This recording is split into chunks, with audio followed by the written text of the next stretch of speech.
Okay, welcome to the 48th episode of the Mayor's Mixtape. I'm Haley Sue Robinson, Director of Public Affairs for the City of Pueblo. I'm Heather Graham, City of Pueblo Mayor. I'm Dianne Danti, Councilor for District 1. Awesome. It's great to have a guest today. I'd like to remind you that we're available on YouTube, Apple, Spotify, Buzzsprout, and we also have this podcast available on local channel 17. So there are lots of ways to listen to this podcast. Don't forget, if you have questions or want to suggest a topic for Mayor Graham to cover, you can email us at mayor@pueblo.us. So, Councilor Danti, thanks for being here this morning and joining us. Glad to be here. Yeah, we're happy to have you. Let's help the listener get to know you a little bit. Tell us a little bit about yourself and also how you decided to get involved with politics and run for city council. Okay. Loaded question, I know. I grew up in Indianapolis, Indiana, known for the 500-mile race. Mm-hmm. And I'm the second child of 9. Oh, my goodness. The oldest daughter. So when it comes to collaboration and working as a team, you had no choice. Yes. That was your family life. Very busy family life. And that's why I wanted to get into politics. I didn't really want to get into politics per se. I wanted to run for city council. Okay. Mainly, I have been going to city council for years, watching everything that's going on, learning a lot as I'm there. And as I'm watching the councilors, I'm seeing a lot of no collaboration, no teamwork, no compromising, arguing. Sure. And not really listening to their constituents. And then also as for District 1, I didn't feel like for the last probably 3 years I actually had a person for my representative because they moved to District 2. So all of that together made me think maybe I should run. Okay. It wasn't so much that I can do better, which, I probably thought that a little bit, but it's just that I just thought I should step up. Wow. I love that. That's awesome. Okay. Well, Mayor, one thing that we have done with Councilor Hernandez and with Councilor Boston and now with Councilor Danti is asked you if you have any advice for an incoming council member. So is there anything you feel like you could share with Dianne?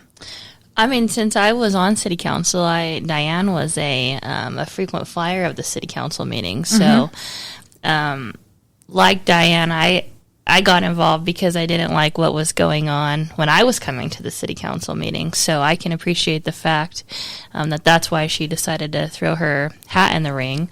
I mean, because really, who wants to do this job? People are it's mean so glamorous, and cruel, Mayor. Come on. And some people are nice, but sometimes it's hard. And so I can appreciate anybody who just wants to come in to make the community better. But I think Councilor Danti holds her own up there. Sure. I appreciate her willingness to work together and willingness to do the research. That's one thing that I know Dianne always does is when I send the stuff, she reads it. She reads the stuff. She reads the stuff. And I think that's important when you're a city councilor because you're going to be making really big decisions. And I think that you have to be knowledgeable on things that you're voting on or deciding.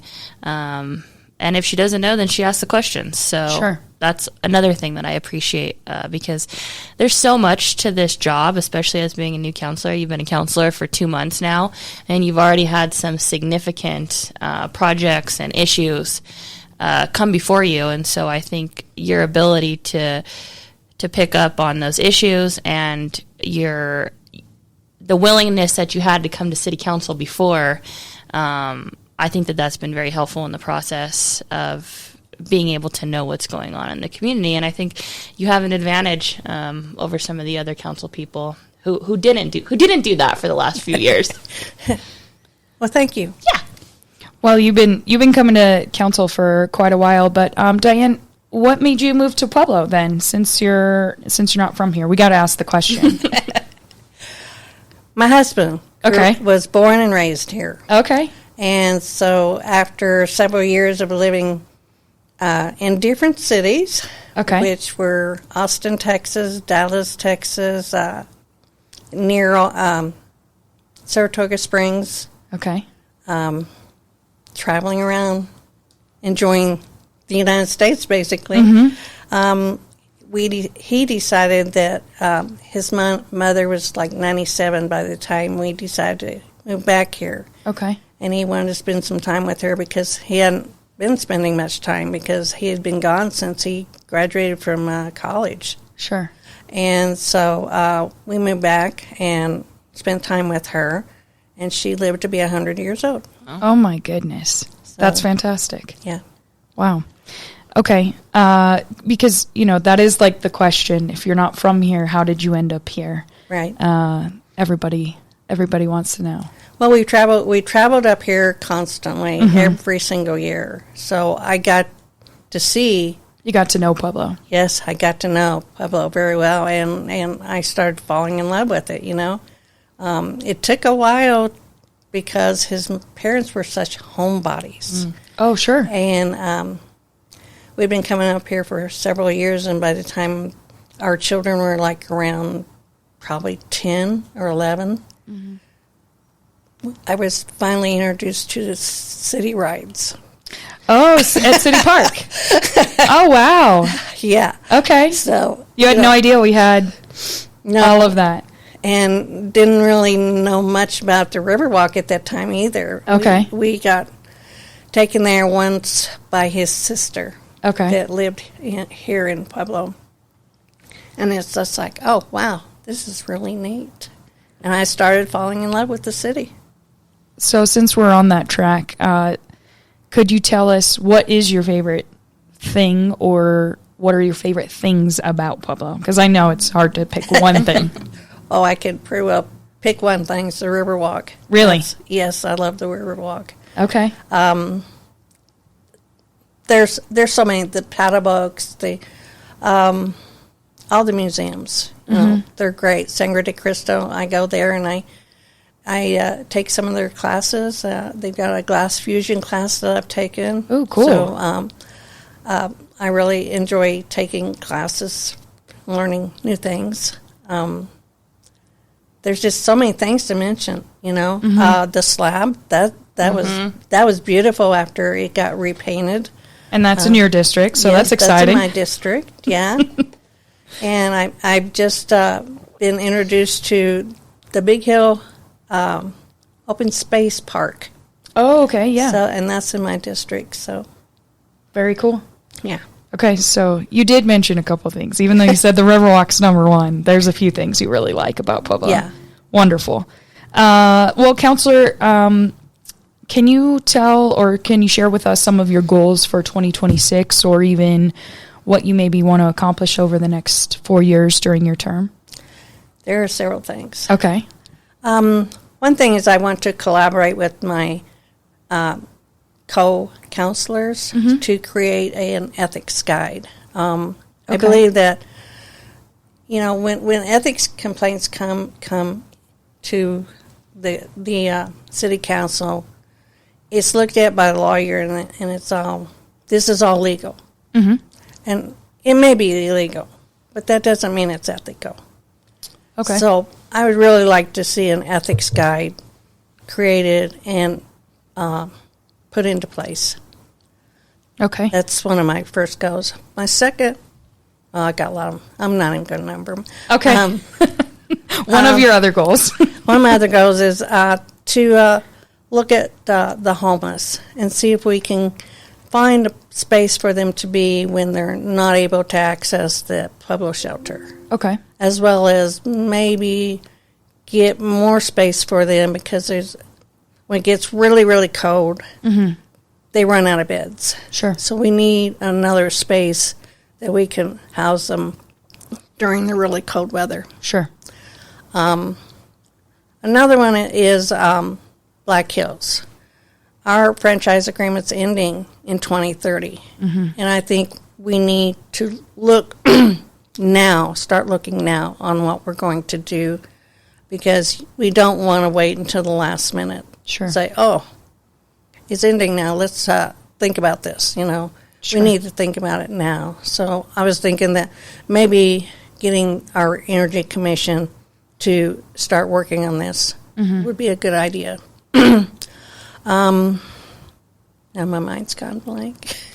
I think the mayor probably could agree with you on a couple of those things. Those are definitely at the forefront of your mind, Mayor Graham, as far as things that we're addressing or things that we need to think about. I know as far as Black Hills goes, that was obviously a really hot topic last year. But as far as I know, it's not like it just isn't a topic of discussion anymore as we're looking towards 2030. Yeah, it's going to be a continued topic for the city. Sure. Moving forward. So, like the councilwoman said, we need to start figuring out what we're going to do now. So it's not like it was last year, Right. when we had that shortened time frame to try to put something together. So that's something the city will start looking at pretty soon. Good. Another thing that I was looking at doing is looking at the Big Hill Open Space Park that was donated to us years and years ago. I didn't look up the date, but it's been a while.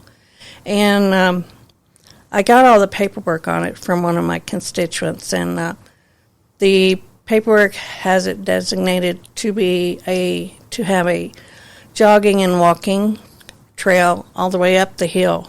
Okay.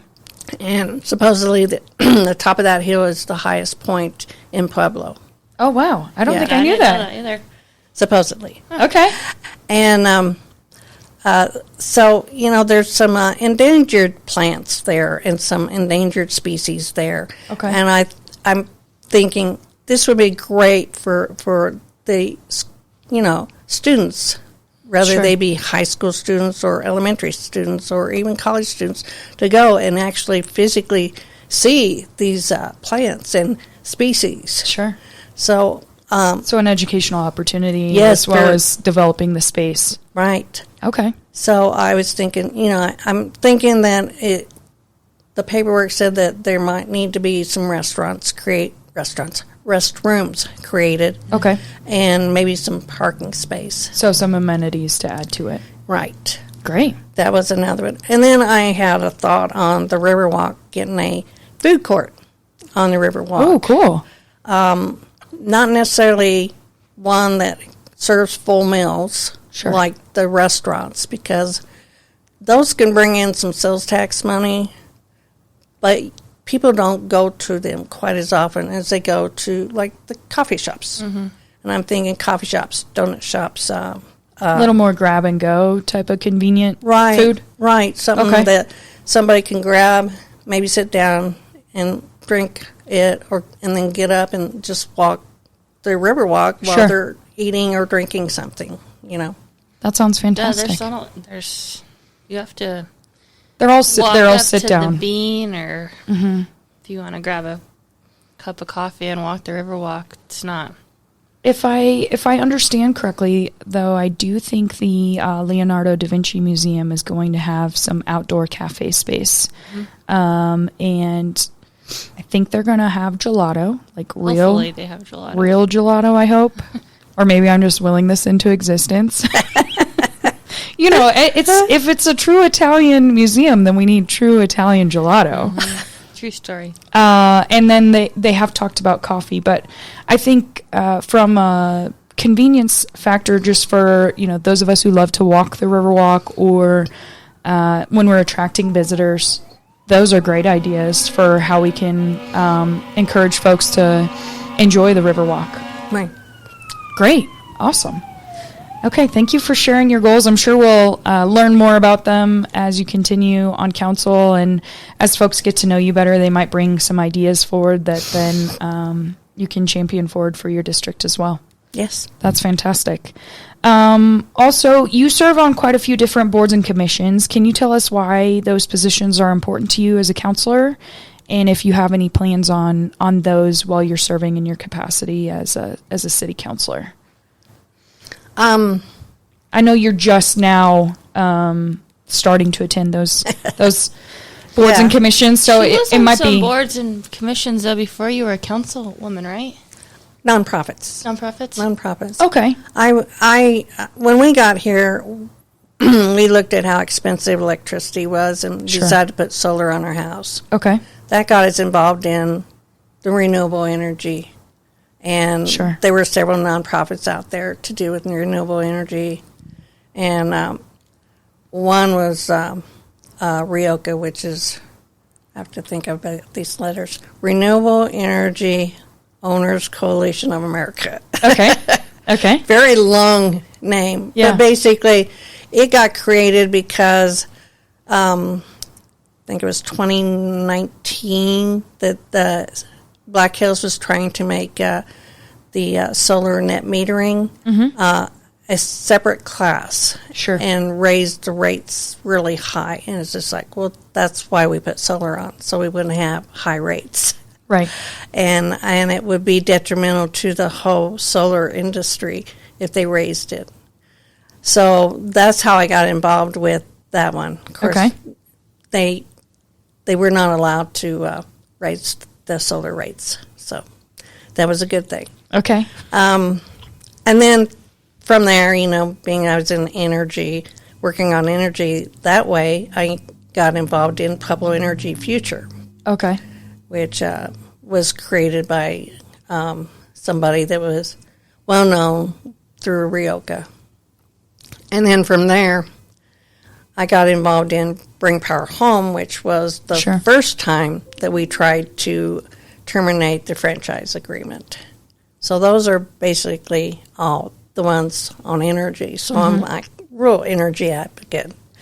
So this has been a long-standing fight for you, Yeah. or a mission for you. Right.